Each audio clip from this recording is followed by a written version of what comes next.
నమస్తే, welcome to our channel. నేలవేము ఈ మొక్క మనం రెగ్యులర్ గా చూస్తూ ఉంటాం మన చుట్టుపక్కల పరిసరాల్లో. కానీ దీనిలో అనేక రకాల మెడిసినల్ వాల్యూస్ ఉన్నాయనే సంగతి మనకు తెలీదు.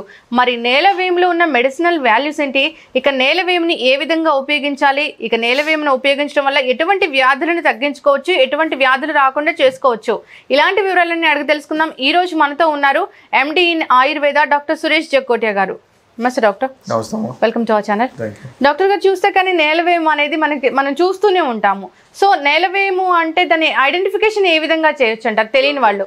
ఇప్పుడు చూడండి, ఈ నేలవేముని చూస్తే ఒక మిరప చెట్టు లాగా ఉంటది. ఓకే, మీరు చూస్తే ఐడియా వచ్చేస్తుంది. ఆకు చూడండి, మీరు సేమ్ మిరప చెట్టు లాగా ఉంటది. మళ్ళీ దాన్ని ఆకు జస్ట్ ముట్టి మీరు నాలుకాకి పెట్టండి, కట్టుక చేదు ఉంటుంది. అది సింపుల్ ఐడెంటిఫికేషన్ ఉంటుంది. సేమ్ మిరపకాయ చెట్టు లాగా ఉంటుంది. మళ్ళీ దాని కాయలేమో కొంచెము పొడుగుగా ఉంటాయి, చిన్న చిన్న ఆవాల్లాగా గింజలు ఉంటాయి. అవి ఎక్కడైనా పడితే అక్కడ పిచ్చిగా మొలుస్తూ ఉంటుంది. చాలా వైల్డ్గా వస్తుంది, ప్రాబ్లం లేదు. అది మంచి చెట్టు, మన ఇంట్లో కూడా పెంచుకోవచ్చు దాన్ని, ప్రాబ్లం ఏం లేదు. గింజలు దొరుకుతాయి మనకు. లేకపోతే ఒక చెట్టు ఎక్కడ తెచ్చి పెడితే దానికే గింజలు వచ్చి రాలి అవి పెరుగుతూ ఉంటాయి. ఓకే డాక్టర్ గారు, దీని మెడిసినల్ వాల్యూస్ అంటే ఏం చెప్తారు? ముఖ్యంగా ఏమంటే ఇది కూడా సేమ్ మనం ముందుగా డిస్కస్ చేసినప్పుడు లివర్కి చాలా మంచి మందు. ఇంకా రెండోది ఫీవర్స్. ఎట్లా దీనిలో సంస్కృతంలో ఏం చెప్తారంటే కాలమేఘ చిరాయిత, నేలవేము చిరాయిత అని చెప్తారు.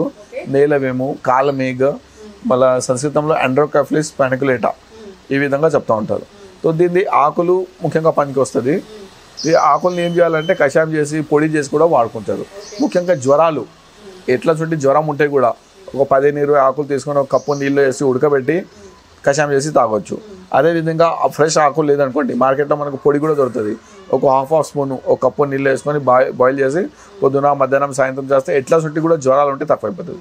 రెండోది ఈ ప్లాంట్ స్కిన్ డిసీజ్లో చాలా బాగా పనిచేస్తుంది, ఇంటర్నల్లీ ఎక్స్టర్నల్లీ. దాన్ని సేమ్ అట్లానే కషాయం చేసి తాగొచ్చు. లేకుంటే దీని పొడిని ఒక 1/2 స్పూన్ పొడి తేనెలో కానీ బెల్లంలో కలుపుకొని నాకొచ్చు. దాంతో కూడా any type of skin allergy, rashes దానిలో బాగా పనిచేస్తుంది. ఈ విధంగా ఇది స్కిన్ డిసీజ్, లివర్లో చాలా బాగా పనిచేస్తుంది. ఇంకొకటి ఏమంటే డయాబెటీస్లో ప్రివెన్షన్గా రోజుకి ఒక 4-5 ఆకులు మనం తింటా ఉంటే ఫ్యూచర్లో డయాబెటీస్ రాకుండా కూడా చేస్తుంది. ఎందుకంటే మెయిన్ లివర్ని అది కాపాడుతూ ఉంటాం. మొత్తం యూనివర్సల్ ప్రాబ్లం కాబట్టి డయాబెటీస్ అది రాకుండా ఉండాలంటే ఇదే ప్రివెన్షన్ అని చెప్పుకోవచ్చు. ఒక మంచి ప్లాంట్ ఇది. కానీ ఎక్కువ రోజు ఇది వాడవద్దు, ఎందుకంటే దానిలో కొంచెం హీట్ అంటే బాడీలో ఉష్ణ గుణాలు చాలా ఉంటుంది. సో మెడిసిన్ లాగా వాడండి, కానీ ఇది రెగ్యులర్ వాడే అవసరం లేదు. కొన్నాళ్ళు వాడి మళ్ళీ ఆపేయాలి, రెగ్యులర్ వాడే అవసరం లేదు మనం. ఓకే డాక్టర్ గారు, ఇది స్కిన్ డిసీజెస్కి ఉపయోగపడుతుంది ఇంటర్నల్గా ఎక్స్టర్నల్గా అని చెప్పారు కదా. సో ఇంటర్నల్గా ఏ విధంగా తీసుకోవచ్చు అంటారు స్కిన్ డిసీజెస్?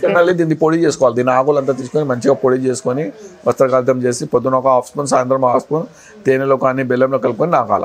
దానిలో చాలా వరకు స్కిన్ డిసీజ్ తక్కువ అవుతుంది. కానీ ఒకటేమో చేదు చాలా ఉంటుంది, కానీ ఆ చేదుకి చాలా వరకు తక్కువ అయిపోతుంది. ఓకే, ఎక్స్టర్నల్గా ఏ విధంగా ఉపయోగించవచ్చు? ఎక్స్టర్నల్ కూడా స్కిన్ డిసీజ్తో కొంచెము మజ్జిగలో కలుపుకొని స్నానం చేసే ముందుగా రాసుకోవాలా, మళ్ళీ స్నానం చేసుకోవాలి. సేమ్ ఆకుల పొడి? ఆకుల పొడి. ఓకే, మొత్తం చెట్టు పనికి వస్తుంది, కానీ మనం ఆకులే తీసుకుంటే బెటర్, లేకుంటే చెట్టు చచ్చిపోతుందిలే, పైన కట్టుకుంటాం. ఇంకొకటి దీన్ని కమర్షియల్ వాల్యూ కూడా బాగున్నది. ఇప్పుడు మార్కెట్లో దాని రేట్ సీడ్స్ ఉన్నాయి 2,000-3,000 రూపీస్ కిలో సీడ్స్. సో రైతులు మనం పొలాల్లో వేసుకొని ఒక 6 నెలలు పంట అది. సో ఇది కూడా చాలా బ్రహ్మాండంగా మనం వాడుకోవచ్చు. అట్లా రైతులకి కూడా మంచి ఆదాయం వస్తుంది. సేమ్ మిరప తోటలాగా ఉంటుంది, కానీ దీనికి అదృష్టం ఏమంటే ఏం జబ్బులు రావు. సో మీరు ఏమైనా పెస్టిసైడ్స్ అవి కెమికల్స్ వేసే అవసరం లేదు, అది న్యాచురల్గా సహజంగా పెడుతుంది. మళ్ళీ ఒక్కసారి పొలంలో పడిగింది అనుకోండి, మళ్ళీ సంవత్సరం అంతా అవే గింజలు రాలుతూ ఉంటాయి, అది వస్తూ ఉంటాయి. ఉట్టి మనం పోయి కోయడము. సో మనం రైతులకి ఎంకరేజ్ చేయవచ్చు, మంచిగా అక్కడ మార్కెట్ ఉంటే వాడవచ్చు. ఇది చాలా మంచి కమర్షియల్గా కూడా వాడుకోవచ్చు. కల్టివేషన్లో కూడా మంచి స్కోప్ ఉంది. ఓకే డాక్టర్ గారు, ఇంకా అదర్ హెల్త్ బెనిఫిట్స్ అంటే మాకు తెలియనివి హోమ్ రెమెడీగా ఇంకా ఏం ఉపయోగించాలి? హోమ్ రెమెడీ అంటే మంచి ఆకలి పెంచుతుంది దీంతో. ఎందుకంటే లివర్ని స్టిమ్యులేషన్ చేస్తే, ఎవరికైనా ఆకలి లేదు, మంచిగా తింటలేదు అనుకోండి, ఫ్రెష్ ఆకు ఉంటే ఫ్రెష్ ఆకు, లేకుంటే పొడి కొంచెం మిరియాల్లో కలుపుకొని నాకినాం అనుకోండి, మంచిగా ఆకలి అవుతుంది. డాక్టర్ గారు, నేలవేములో ఎన్నో రకాల ఆరోగ్య ప్రయోజనాలు ఉన్నాయని చెప్పారు కదా. సో నేలవేము మొక్క మొత్తం కూడా ఉపయోగపడుతుంది అంటారా? మనం మొత్తం హోల్ ప్లాంట్ మొత్తం పనిచేస్తాం. పంచాంగం చెప్తాం మన ఆయుర్వేద ప్రకారము.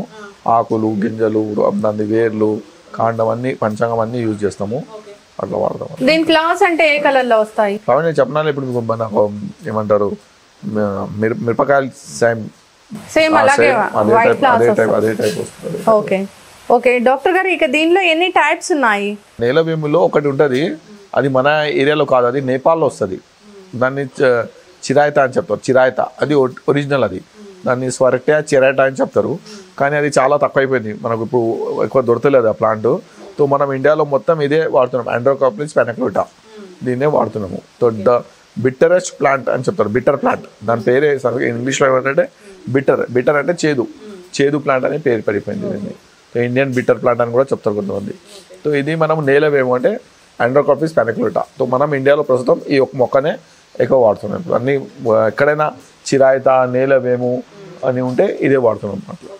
డాక్టర్ గారు, అంటే మీరు చెప్పిన విధంగా ఫీవర్ తగ్గించుకోవడానికి కానీ, లేదంటే రకరకాల లివర్ క్లియర్ చేసుకోవడానికి కానీ, లేదంటే ఆ చర్మ వ్యాధులు నయం చేసుకోవడానికి కానీ చాలా ఉపయోగపడుతుంది. కానీ దీన్ని తక్కువ అమౌంట్లో తీసుకోవాలి, ఎక్కువ ఫ్రీక్వెంట్గా దీన్ని ఎక్కువ వాడొద్దు. ఇప్పుడు మనం తిప్పతిగా అనుకున్నాం, అది ఎక్కువ వాడితే కూడా ఏం ప్రాబ్లం కాదు. ఇది మాత్రం ఇట్ ఈస్ నాట్ ఏ రసాయనం, ఇది ఔషధి. ఎందుకంటే మన ఆయుర్వేదంలో 2 రకాలు ఉంటుంది, ఒక ఔషధి, ఒక రసాయనం ఉంటుంది. రసాయనం అంటే అవి ఎన్నాళ్ళు కూడా వాడితే సైడ్ ఎఫెక్ట్స్ ఏమి ఉండదు. ఇది ఔషధి అంటే మందులాగా వాడాలా, 1 నెల 15 రోజులు వాడి ఆపేయాలా. అందుకోసం దీనిలో మనం ముఖ్యంగా మా మహారాష్ట్ర కాదు, రాజస్థాన్లో ఒక పద్ధతి ఉన్నది. చైత్ర మాసం వస్తుంది చూడండి, చైత్ర మాసంలో అప్పుడు అందరికీ స్కిన్ ప్రాబ్లమ్స్ వస్తుంది. అప్పుడు మా వాళ్ళు ఏం చేస్తారంటే దీన్ని కషాయం తాగుతారు. ఎట్లా 1 లీటర్ 2 లీటర్ తయారు చేస్తారు, ఫ్యామిలీ మొత్తం తాగుతారు చైత్ర మాసం అని. సో దాంతో స్కిన్ ఆ సీజన్లో వర్షాలు తర్వాత అవి కొంచెం ఉంటుంది, స్కిన్ ప్రాబ్లమ్స్ ఎక్కువ అవుతుంది. సో దాంతో అప్పుడు ఇది వాడతారు. సో అది ఫ్యామిలీ ట్రెడిషన్ కూడా వాడతారు.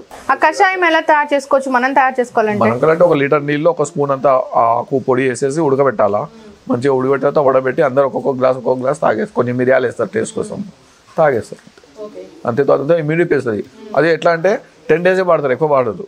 10 days కంటిన్యూస్ వాడేస్తారు, దాని తర్వాత ఆపేస్తారు. ఒక సంవత్సరం అంతా వాళ్ళకి జ్వరాలు రాకుండా అని ఒక నమ్మకం అని అనుకుంటారు, కానీ నిజంగా అది చాలా బాగా లివర్ని మొత్తం డిటాక్స్ చేస్తుంది. సో మలీనాలు బయటకు వెళ్ళడం వల్ల ఇంకా ఇమ్యూనిటీ కూడా బూస్ట్ అవుతుంది. సో ఆ సీజన్ అంతా జ్వరాలు రాకుండా, సంవత్సరం అంతా రాదు జ్వరాలు. అట్లా మనం తయారు చేసుకోవాలన్నా కానీ అదే విధంగా తయారు చేసుకోవాలి. సో డాక్టర్ గారు, అంటే మనం వాడాలన్నా కానీ అర్లీ మార్నింగే వాడాలంటారు దీన్ని? దానిలో డౌటే లేదు. Okay, thank you so much doctor గారు. అంటే నేలవేము గురించి మామూలుగా మొక్క మాత్రమే తెలుసు, కానీ దానిలో ఉన్న ఔషధ గుణాలు మాకు తెలియదు. చాలా మంచి హెల్త్ బెనిఫిట్స్ కూడా ఉన్నాయి. చాలా చక్కగా వివరించారు. ధన్యవాదాలు డాక్టర్.